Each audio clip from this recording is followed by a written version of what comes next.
It's presidential, the outcome evidential. We strive for higher mental. This time, no accidental. We shine because. Salute, family, salute. It is another beautiful day to read, remember, repeat.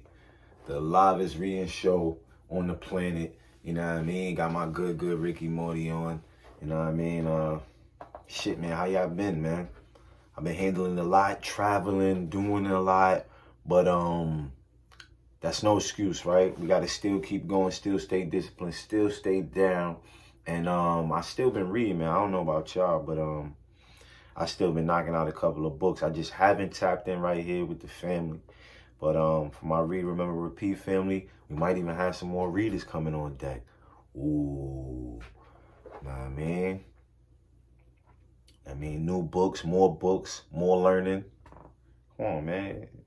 Get into them. Let's see. What wasn't as strategic was his failure to keep them in check. By failing to control the energy he brought with him, he lost the chance to perform that day. It probably cost him money down the road, too. When promoters hear there was a problem at a high-profile venue like Central Park, it will make them think twice about booking you. So while the impulse to bring Queensbridge with him was understandable, their presence came at the expense of his overall growth. Watching those Queensbridge dudes fight each other, I vowed to myself that when my crew and I hit the road, I would have zero tolerance for internal conflict. I knew that if I couldn't control my own people, there would be a pretty low ceiling on how high I could build my brand. Plus, I understood that there are no minor fights when you're living together on the road. Let's say two guys get into it over a girl. One of them ends up smacking the other one in the face. Whoever got touched is going to feel humiliated long after the physical sting subsides. Every time he sees that other guy on the bus, backstage, in the hotel lobby, waiting for a plane, he's going to want to reassert himself. That sort of resentment can boil beneath the surface until it explodes. And the fallout from a serious enough explosion can take down an entire tour. That's why as soon as G-Unit hit the road, I was very clear about my policy on guys getting into it with each other. I told them we're going to encounter a lot of people who are jealous of our success. If you have some steam, you need to let off, fight one of them. I'll have your back no matter what happens. Shit. I'll have your back if you end up punching some random stranger in the face. But if any of you guys fight each other, you're going home the next day, period. For a while, everyone obeyed my edict. Yes, there were moments when it looked like something might pop off, but I was always quick to remind there would be combatants. I'm not playing. You're going home if you step to him. Then in the quieter moments, I would pull guys aside and explain my motives. I wasn't trying to police them, just trying to help them win. We're trying to build something with G-Unit. I'd say this tour and the attention is going to create are going to be the building blocks for something special. But if those blocks keep shifting, whatever we try to build is going to come crashing down. Then we're going to be back on the corner. Instead of out here eating lobster, staying in nice hotels, and meeting girls in every city, that little pep talk will usually get through to people. And I didn't have to send anyone home. That is until we got to Philadelphia. The problem started when Mitchell and Ness, the legendary Philadelphia sports clothing company, sent some complimentary throwback jerseys to our hotel. This was the era when a Mitchell and Ness jersey was basically the official uniform of hip-hop. Everyone wanted to be seen in one, and some of the rare editions were worth thousands of dollars. Even though the shirts were meant for me, the package ended up in the hands of a guy named Marcus, who was our tour manager. He knew I always buy my own clothes, so he decided to take a couple of the jerseys for himself. He felt that since he was the tour manager, they were some of the spoils he was entitled to. Bingham Smurf didn't see it that way, though.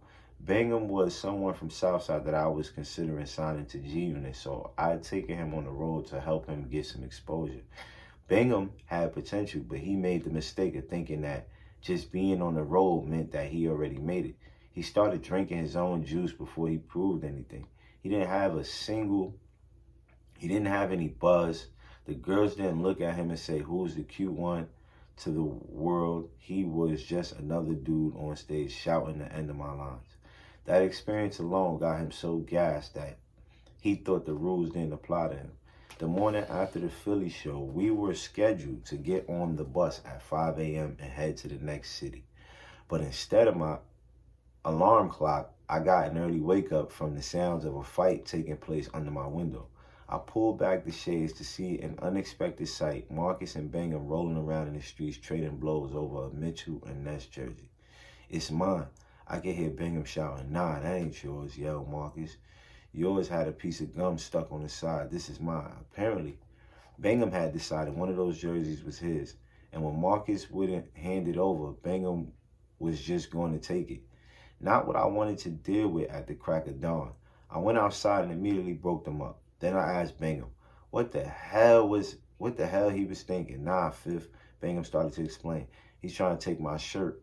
I had to check him. I wasn't trying to hear it. "Man, you know I told everyone no fights on this tour." Then I looked at Marcus and said, pointing to Bingham, "Get this punk a bus ticket. He's going home." It wasn't until that moment that Bingham realized I wasn't playing when I said zero tolerance. I meant zero. If you're going to maintain control of your team, you must make people respect the repercussions, even if it means ending a relationship. So Bingham got sent home right then and there. He had plenty of time to drink his own juice. Back in Queens, Bingham thought he was bigger than the crew, but it turned out he didn't know how to move on his own. He started working with some other local rappers, and from time to time would try to get me to support them, but nothing really caught my ear. Without my support, no one wanted to give him a break. Instead of being on the road with me, making legal money and seeing the world, he eventually caught a case back in Queens. He asked me to bail him out, but I explained to him that wasn't my job. He eventually got deported back to Trinidad, where he was born. To this day, he blames me, not himself, for his situation. Whenever you find success in life, there will be people who believe some of it belongs to them. Bingham was that sort of person. When you remove them from your life, instead of looking in the mirror, they get angry at you.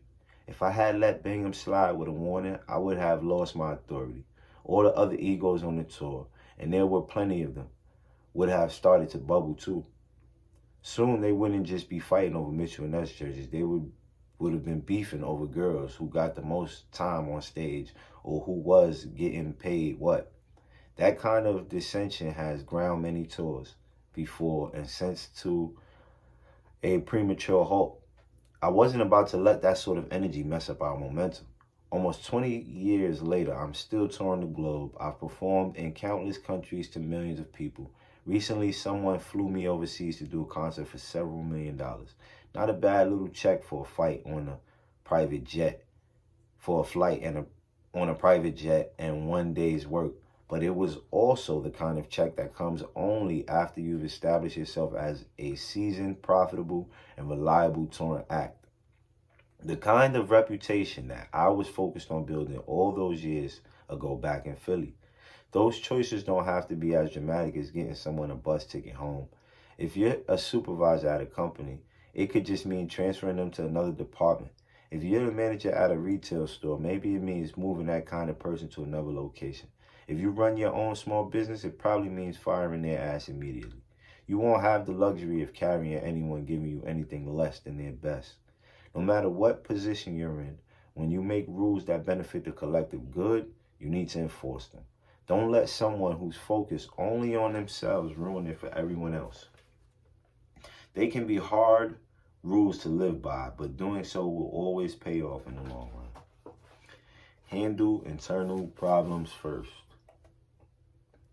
Internal problems first. Not external, internal. No matter how high you build your empire, you'll never be able to maintain it if your house isn't in order. Just like I told Bingham back in the day, if the blocks on the bottom aren't solid, it's just a matter of time before everything crashes down. A classic example of this is what happened to the Brooklyn rapper Tekashi 6ix9ine. Tekashi is a half Mexican, half Puerto Rican rapper from Brooklyn. His multicolored hairdo and over-the-top energy won how millions of fans across the country, especially white kids. They might not be able to their hair like the Migos, but they could definitely put in all the colors of the rainbow like Tekashi. He went from being a virtually unknown SoundCloud rapper to one of the biggest stars out there in not much more than a year. Tekashi's image was of a tough, reckless instigator, but he was actually a sweet kid at heart, much closer to a WWF wrestler playing a role than an actual gangster. So to reinforce his image, he started surrounding himself with street dudes. But those guys were not playing a role. They were the real deal. Once they realized Tekashi wasn't, they started seeing him as food. And food is never what you want to be perceived as by real street dudes. As his star rose, Tekashi and I began to build a friendship. I liked that he was brash, that he didn't seem to be afraid of the moment. A lot of people even said that Tekashi reminded them of a young me. One day he called and asked if he could come to my office. He had some run-ins with the law, and promoters were starting to get nervous booking him. He needed advice. We're going to leave that one there. You already know, family. Read, remember, repeat. Yeah, man. Beautiful day, guys. Shout out to my niece, 7. She was born. Let's go. Bitcoin rising, this shit is visible. If you listen to those raps, this shit is minimal. Unless you out here trying to be a criminal, most of the shit is taken from us.